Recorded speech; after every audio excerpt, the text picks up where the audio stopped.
Breaking news आ रही है। Ukraine के सूमी में भीषण हमले से जुड़ी हुई रूसी सेना ने ड्रोन से हमला किया है। हमले में यूक्रेन के 3 ठिकाने ध्वस्त हो गए हैं।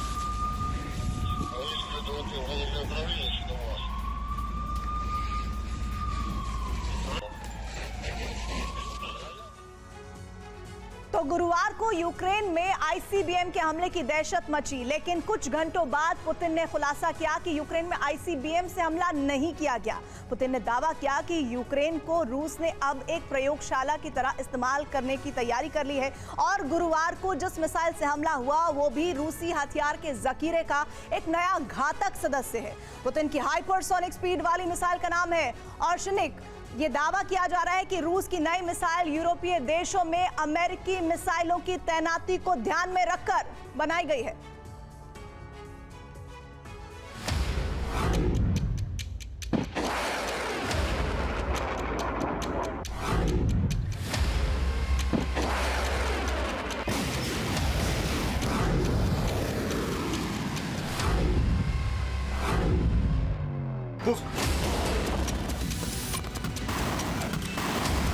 यूक्रेन में एक मिसाइल से ऐसे धमाके हुए और फिर पूरी दुनिया में खबर फैल गई कि रूस ने यूक्रेन में पहला आईसीबीएम मिसाइल से हमला किया है।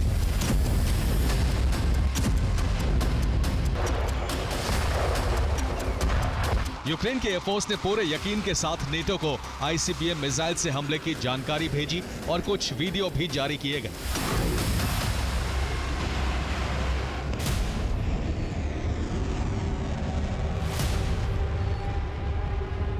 हाइपरसोनिक रफ्तार वाली मिसाइल, फिर मिसाइल से अलग अलग वॉरहेड का धमाका।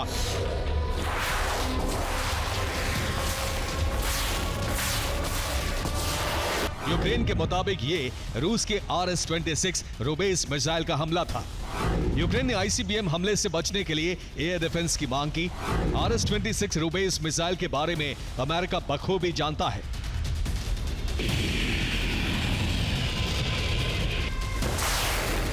लेकिन इस हमले के कुछ घंटों बाद 12 दिनों से पब्लिक से दूर पुतिन कैमरे के सामने आए और फिर अपने बयान से दुनिया को चौंका दिया।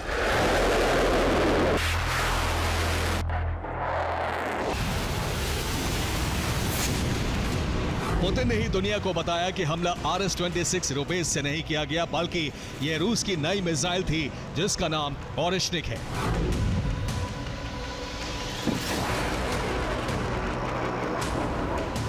ऑर्शनिक का टेस्ट किया गया और यह टेस्ट कामयाब रहा।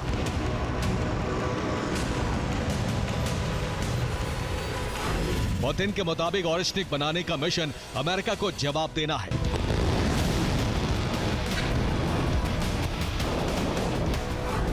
पुतिन के बयान से जाहिर हो गया है कि इस हमले का मकसद यूक्रेन में बहुत बड़ी तबाही लाना नहीं, बल्कि अमेरिका को अपने नए हथियार की ताकत दिखाना था।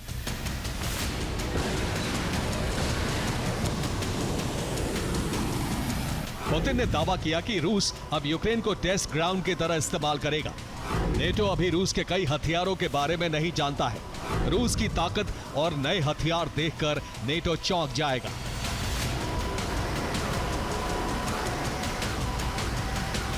पुतिन ने अमेरिका की ताकत को चुनौती दी है और ऑर्शनिक की रफ्तार बताते हुए दावा किया है कि अमेरिका और यूरोप का रूस की मिसाइलों से बच पाना मुश्किल है।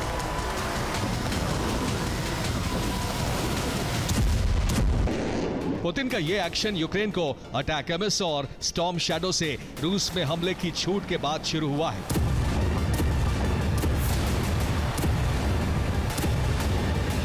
पुतिन ने चेतावनी दी है कि अटैक एमिस से हमले की छूट मिलना ही यूक्रेन के संपूर्ण विनाश की वजह बनने वाला है।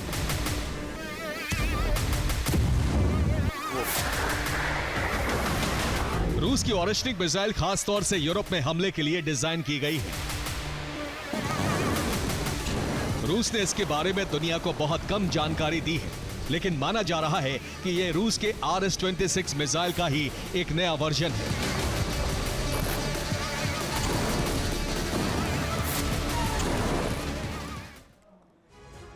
तो चलिए अब आपको बताते हैं पुतिन का ये सीक्रेट हथियार जिसका नाम हम आपको बताने जा रहे हैं वो है ऑर्शनिक।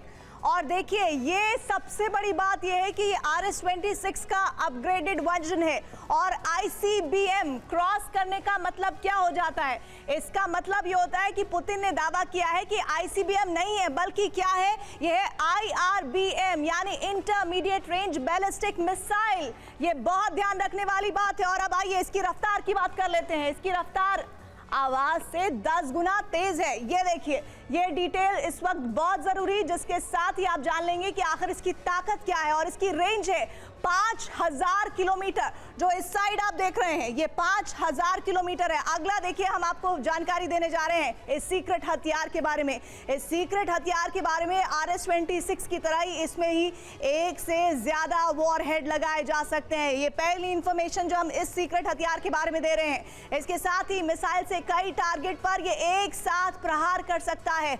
और इस इंफॉर्मेशन के साथ ही फिलहाल गैर परमाणु वॉरहेड का इस्तेमाल हुआ है, लेकिन इसमें न्यूक्लियर वॉरहेड भी लगाया गया है। ये इंपॉर्टेंट बात इस वक्त हम आपको बता रहे हैं। और इसके साथ ही अगली जानकारी आपको देते हैं। ये देखिए, इस वक्त ये जो अगली जानकारी इस तरफ है मेरे, रूसी हाइपरसोनिक मिसाइलों की रफ्तार 24,500 किलोमीटर की रफ्तार प्रति घंटे तक की है। और इसीलिए इसे कहा जा रहा है एयर डिफेंस से गिराना बहुत मुश्किल है। अगली इंफॉर्मेशन है IRBM से सटीक हमला किया जा सकता है। यह सबसे बड़ी जानकारी इस हथियार के बारे में।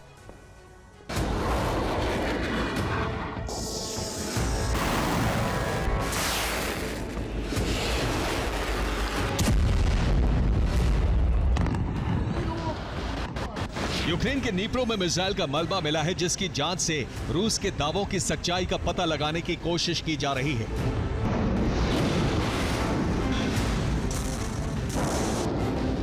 ज़ेलेंस्की ने नेटो देशों को चेतावनी दी है कि रूस का मकसद ऐसी मिसाइलों से यूरोप पर हमला करना है।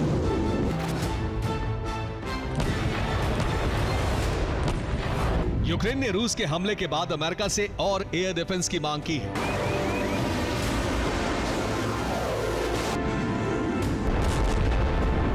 यूक्रेन ने थर्ड एयर डिफेंस की मांग की है। अमेरिका ने इजराइल को थर्ड एयर डिफेंस दिए हैं।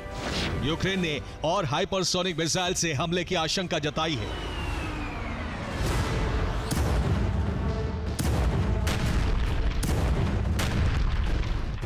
रूस अटैक एमएस से हमले की छूट देने का बदला अमेरिका से लेना चाहता है, लेकिन फिलहाल यूक्रेन में बड़े विनाश का अभियान शुरू किया गया है।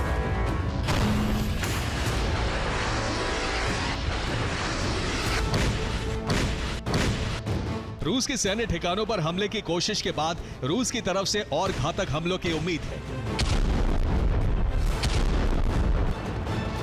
बढ़ते तनाव के बीच अमेरिका कदम पीछे खींचने को तैयार नहीं है और रूस पर घातक हमलों की शुरुआत भी हो गई है।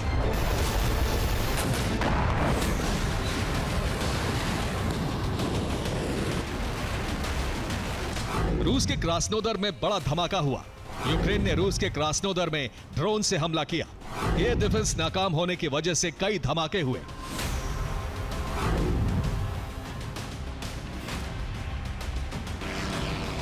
रूस के अदीगिया और क्रास्नोदर में यूक्रेन के ड्रोन हमलों से कितना नुकसान हुआ, इसकी पूरी जानकारी सामने नहीं आई है।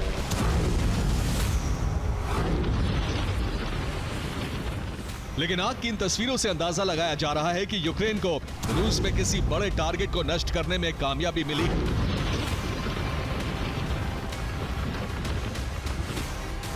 ड्रोन हमलों से यूक्रेन को भले ही कामयाबी मिली है, लेकिन अटैक एमएस और स्टॉर्म शैडो के हमले को रूस ने नाकाम कर दिया है।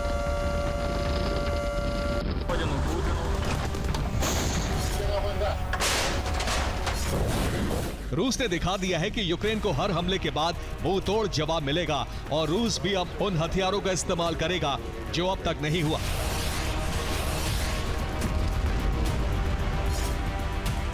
ऐसे में मुकाबले में यूक्रेन रूस से बेहद कमजोर नजर आता है, क्योंकि रूस के पास बैलिस्टिक मिसाइलें हैं, जबकि यूक्रेन रूस पर सिर्फ अटैक एमएस और स्टॉर्म शैडो से हमले कर सकेगा।